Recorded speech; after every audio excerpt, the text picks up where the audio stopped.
Good afternoon. I'm George Latimer, Westchester County Executive, and we're here at Lenoir Preserve in Yonkers, which is one of our 6 nature preserves in Westchester County, to launch a program that is a way to honor those that we've lost through the COVID outbreak that's happened all across the world and here in Westchester County. This is our daily 2 o'clock update. For our friends in the media who are here, this is one of the few times that, because of the setting, that you've been able to come in person. Otherwise, we're happy to do this electronically so that you don't have to put yourself in any kind of jeopardy, even as you cover the news. As we're prepared to give the update, we do not have numbers as of 2 o'clock that would reflect overnight numbers for Westchester County, the number of cases, active cases, hospitalizations, and fatalities. We will try to have that for you and communicate it to you immediately after this if we have them. As soon as we have them, we're waiting for the state tracker to be updated, and we do get a couple of information from a couple of the different sources, but we'll try to have all of that to you so that you can use it in whatever kind of reporting you're going to have off of this. There are a number of issues that we will cover. We have covered yesterday. We'll cover more of it tomorrow on a variety of other issues. The status of our antibody testing, which is going on right now at the Westchester County Center in partnership with the Westchester Medical Center. We're testing first responders, both county and municipal individuals who are involved in first response, police, for the county corrections, for local governments, police, fire, EMS, and so forth. We'll give you a status report tomorrow on how many people we've gone through antibody testing. And it's a legitimately good number, and we're trying to accomplish that. We'll also give you an update on where we are in terms of testing for COVID in various nursing homes. As of Monday, we were given the authority by the state health department, for the county health department, to test for COVID inside nursing homes. That has been a big issue that we've all focused on. And now that the county has a direct role in being able to do the testing, we're going to do our very best to test all the patients as much as we can. Keep in mind that as we test inside nursing homes, we would expect the number of positive cases to jump up. And so the numbers that you've seen over the last few weeks, if you're tracking them as we are, has shown a steady decline in the number of active cases, which is a net result of total positive cases and the number of people that were positive 2 weeks ago that are now, in theory, COVID clear. We expect, as we do that testing inside nursing homes, we're going to find many more cases of COVID. Those numbers will jump up. We were also waiting to see the impact of what the governor has discussed, which is a new fatality analysis of what's happening inside nursing homes, and we anticipate that could be a jump in the number of our fatalities. The number we had yesterday for fatalities was 1,116. The day before that was 1,101. That was an increase of 15 fatalities overnight, the prior night. Over the last few days, the number of fatalities has decreased. 3-4 weeks ago, we were running 40, 45 fatalities a night. That number is down 15, 16, 17. But the reason why we're here at Lenoir Preserve today is to recognize that every fatality is not a statistic, it's a human being. And we wanted to do something to remember their lives, not just the way that individuals died, but that the way they lived.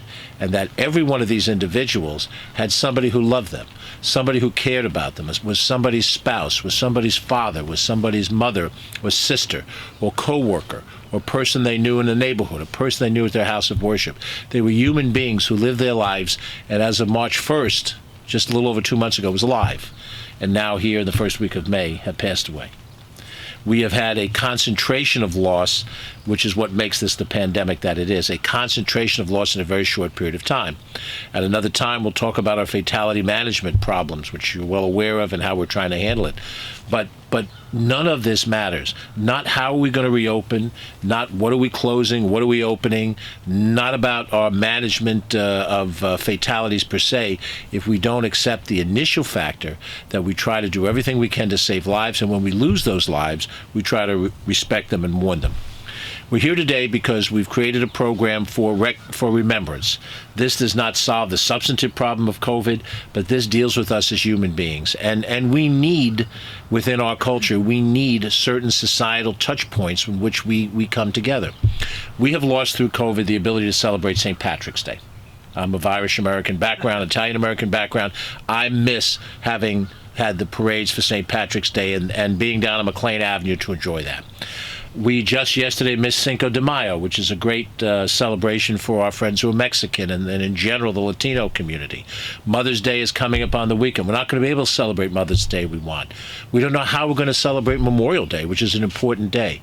people who have young students who are getting ready to graduate high school, this is when their senior proms would be. This is when the graduations would be. Any of us who remember our high school years remember how much fun it was that last few weeks as we were getting ready to graduate. We're going to miss all those symbolism things. Symbolism has its place. And in our culture, we're replacing symbolism that we were accustomed to, that are comforted by, with symbolism that we're not comforted by, having to wear masks all the time. This is something we have to adjust to and adapt to. And I would highlight that the society does not do things on a dime. It's taking time for people to remember to bring their masks with them or to understand why you need to have a mask. But the one thing that we haven't forgot as a society is how we have to honor people who have died, people who've meant something to us. That's what this is about. The program for Ribbons of Remembrance is very simple. What we've done here, we want to thank the Parks Department and also our Communications Department for working in harmony. This shows one more example of how county government employees, if you will, when given an opportunity to be creative and to do something worthwhile, have come up with a very simple way for us to recognize those who've died amongst us. This birdhouse that's sitting off to the right of the podium houses in it individual ribbons and also markers in it. And we invite, on their own time frame, there isn't a particular time for this, whatever family members find their way here will come, and they can take one of those ribbons and take a marker and make a statement of whatever they think about the person that they've lost. We've all lost people that we know and love through this process, people that I've worked with. Glenn Bolito was a town councilman in Eastchester. Mike Randazzo was a Portchester auto body and a guy I would see at a church on Sunday and sometimes in the local coffee shop. Jose Almazan had the Little Mexican Cafe in New Rochelle, was a restaurateur that was well known in his community. Shirley Gibbs, we just yesterday said goodbye to Deputy Chief of the White Plains Fire Department, Ed Sioka. Emily Flata, Rosalind Edwards, so many different people who were alive just those 2 months ago. So you put your message on the purple ribbon, and then you can take the purple ribbon and hang it behind us in a couple of different places. Certainly on this roster here is a place to do it, and I gather, Kathy, we're doing it on the trees back in the wood as well. There, and in the back. And you can see some here in some of the younger trees. And it's a chance for you to do something tangible to remember that person. And then in those quiet moments, when it's you and the remembrance of your loved one and the nature, we're here by the eternal Hudson River and the eternal mountains and the skies, which were here before we got here. They'll be here long after we're gone. But it's a way to remember that these people once were with us and were important to us, and we're not going to forget them.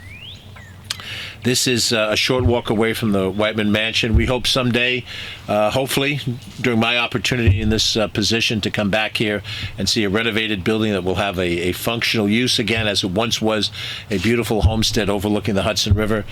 We have hopeful plans for that on a different day, but the setting couldn't be more beautiful, and this is a way for visitors to come and make that respect for them. This effort will be up throughout the course of the spring and the summer into the fall. We may find that the ribbons don't survive severe weather conditions, and we'll invite people to come back and replace them. And then before we get into the winter, hopefully we'll have a different, more permanent way to memorialize everyone, because it would be difficult to keep this up through the winter time and the winter weather season. But even as people will come here, this is one of the parks that we've kept open for passive use, passive recreation. We hope it'll be something where somebody will come by and see the purple ribbons and remember that where there is now a ribbon, there was once a human being, and that human being mattered to us, and that someone loved that person and they were loved in return. And that is, if there's any one story about COVID and this outbreak, that's the story. That we've lost people that we loved, and we won't forget them. With that, as I said, since I don't have any particular statistics that I can share today, yesterday's statistics show that we had in the vicinity of 5,500 active cases, which is a subtraction between the total number of positives, 30,000. That number grows every day. Subtracting 2 weeks ago, in the vicinity of 5,500 active cases. We hope those number of active cases continue to go down. If they do, they represent the bell curve that we all have in our mind about how the infection starts and peaks up, flattens the curve, and now we're on the downside. It is not reducing as fast as it went up. It went up very quickly in late March and early April to what were peak numbers that we had feared would be even higher. And fortunately, through good fortune and hard work by a lot of people, a flattened peak. And now we're on the downslope, but the downslope is slow in coming. And as I said, the numbers may be affected any given night by hospitalization numbers. It may be affected by what we may yet find out from the state about an increase in deaths that are tracked to nursing homes that were previously unreported. If you do see a big jump in the numbers, it won't be because they all expired last night. This will be an accumulation over a number of weeks for which that reporting wasn't made. And the reporting of the nursing homes went directly to the state. They didn't go into the normal reporting system. So it sounds bureaucratic, but in the final analysis, we'll have those numbers. And as I said, some of those other issues that I've alluded to, I talked about them a bit yesterday. I'll talk about them some more tomorrow. And if you have any questions now in the question period, I'll be happy to try to answer them to the best of my ability.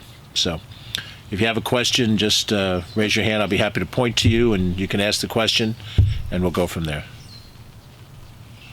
Do we have any reporters here with questions? If not, we have one. Okay, well, I'll take one from online then, and then we'll come back to anybody who's here.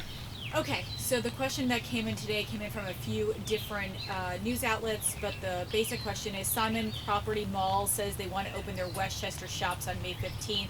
Can they do this? Well, the decision to reopen New York State, to go from New York pause to New York forward, rests with Governor Cuomo. It's his executive order that closed the malls, that closed the restaurants, the bars, the nail salons, the bowling alleys, the movie theaters, and all those things. And he has done most of those things in concert with Governor Lamont from Connecticut and Governor Murphy from New Jersey. If you look off to the corner, you can pretty much see where New Jersey starts. And on my way home before the night's over, I'll be able to cross Connecticut. So it's a region of 3 states. And the decision to close the malls were made in part with that discussion. We don't know if the governor is going to extend the time frame, which is currently scheduled to expire May 15th. Simon Properties, a major nationwide mall management firm, largest in the nation, runs the Westchester Mall in the heart of White Plains. They have other holdings elsewhere in Westchester County. Can make a corporate decision, but that corporate decision will be subject to whether or not the governor determines that the pause will be lifted on the 15th or continued into the 16th and through some future date. The governor has already announced the schools will not be in session for the rest of the academic year, which means through the end of June. And he has not given any indication yet that he was prepared to open any particular area, and this is not just malls, but everything in that area, unless we met certain criteria. He established 7 different factors, some of which Westchester County has made good progress on, some of which contact tracing has not yet begun. And in fact, by the end of the week, we intend to lay out our game plan and submit it to the state so they can see exactly where we stand in trying to hit those metrics. Those metrics, as I understand the governor's program, will determine when the governor determines that a region is prepared to open. Now, I believe we're part of the region that includes Rockland County and also the lower Hudson Valley up through Ulster County, perhaps, Dutchess County, certainly Orange, and so forth. The regional decision would be made based on how all of those counties, I would gather, hit their metric marks on this, and I think that will govern whether the mall's open or not. From a business decision, I have in essence the same authority, which is I can open Playland, but it won't open unless the governor lifts his ban on amusement parks. The truth of the matter is I'm less likely to open Playland rather than more likely to open it, because I'm concerned, as the managers of the mall should be, about how do you socially distance in a mall setting, and how do you socially distance in an amusement park? Those are just practical difficulties that we would deal with. And for those of you who are reporters, if I made you the executive and I said to you, don't report the news, help me craft the news, tell me how I'm going to distance at a swimming pool. When kids get in a pool and they go back and forth everywhere as they naturally would in a swimming pool, how do you distance it? So it's going to be difficult. I think it's going to be very difficult for a mall to open up, but it's not my decision to make. It is the governor's decision to make, and we'll be watching closely to see what he does. If he does decide that certain things are going to open, it'll fall to us to help implement those things and to be as ready as we can. That's the last question. That was the only question. Okay. We'll open it up again to any of our friends in the press. You've taken the time to come out here, walk through the woods. Happy to take any questions. On the Memorial Garden, was there... Westchester seemed to be one of the first hot spots. It seems to be also one of the first to kind of set up a memorial, which was time factor, or is this? I guess what was the thought process leading up to it? Well, I think we were impacted by being the first. Now, in the initial, the index patient, the initial individual in New Rochelle who contracted the disease visibly, there may have been others of us who contracted the disease, we just didn't know it and didn't get sufficiently ill, or if we were in the hospital, didn't track it to COVID. But from that first person forward, we had the first 100 cases that were anywhere in New York State or within the region. And so we immediately, as a group of people, responded to this. So COVID response wasn't something that we had to be dragged into. It was on our mind before it was a problem in other places. And I think that may be one of the issues nationwide. We're not dealing with the nation, just the county and the region right now. But I think there are parts of this country that haven't seen what's yet to happen in terms of COVID. But for now, since we did see it first and we had fatalities early on in the process, I think it did sensitize us to having to do a host of different things, and that led to this. I'm happy to tell you this was not my personal original idea, but when it was proposed by my Cracker Jack team, including Catherine Chaffee, our Director of Communications, Kathy O'Connor, who's our Commissioner of Parks, Recreation, and Conservation, Peter Tartaglia, the first Deputy Commissioner, as they came back with this idea, it struck a chord. It absolutely appealed to our sense of wanting to honor people. And I think that does come out of the fact that Westchester was first in this region to see the effects of it, and we're trying very hard to respond to all those elements of it. Any other questions that anybody may have? If not, you're certainly welcome to call us a little bit later on if you have any amplification you want in any of these things. We're going to move forward with our plans to handle, as I said, antibody testing underway, testing in nursing homes underway, contact testing, which we've yet to figure out exactly how we're going to create that plan in compliance, our food distribution plans, and make sure we get those in compliance. You know that we've had what we consider to be a balanced program in terms of recreation. I've just alluded to what we don't intend to open, and we have at some degree of discussion about opening some other activities, recreational activities that we think can be socially distanced. And of course, there's always controversy attached with every decision, but we're prepared to defend it. And obviously, to the extent that you're covering any of these things as news stories, we're happy to respond. So with that, thank you for coming out. We appreciate it. And thank you for the rain not coming down in buckets. We appreciate that too.